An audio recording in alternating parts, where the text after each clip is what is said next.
once you get in, don't panic.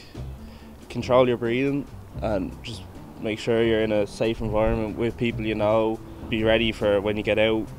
Get dressed quickly, get as warm as you can, back up to normal temperature, and everything should be okay. Getting in is always the worst part, always.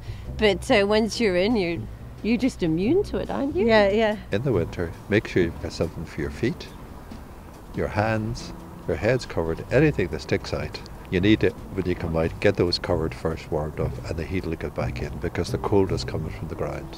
Clothes that you can get dressed into quickly, obviously to get back warm as quick as possible. Don't wear tight stuff that would be awkward getting in because your limbs will start to freeze up and makes it more difficult to put clothes on. So keep it simple, baggy clothes, warm clothes, wrap up many layers. If they're a swimmer and they want a bit of a swim, not to have a mad rush, just to kind of tread water for the first few minutes, let their bodies adjust to the cold. Yeah. And then go for it. But if they're just in and out, just go in and out. It's just going to be freezing for the first time if they haven't done it in a while, I'd say. Yeah. Don't take any alcohol before and afterwards.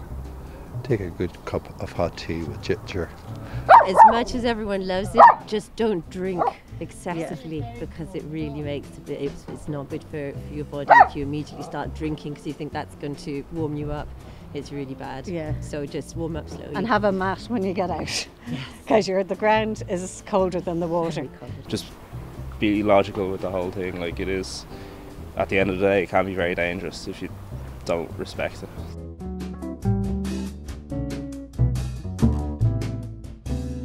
It's an addiction. It doesn't matter how cold it is. It doesn't matter if it's raining, if it's windy, if it's freezing, If it's snowing.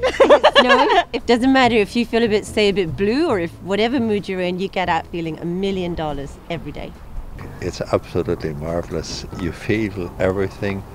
It pulls you out of your head and gets you feel like a whole man again. There's something deep about water in all of us, and we're connecting at a deeper level. It's a painful experience, but it has that addictive quality to it that once you do it, a lot of people can't stop doing it.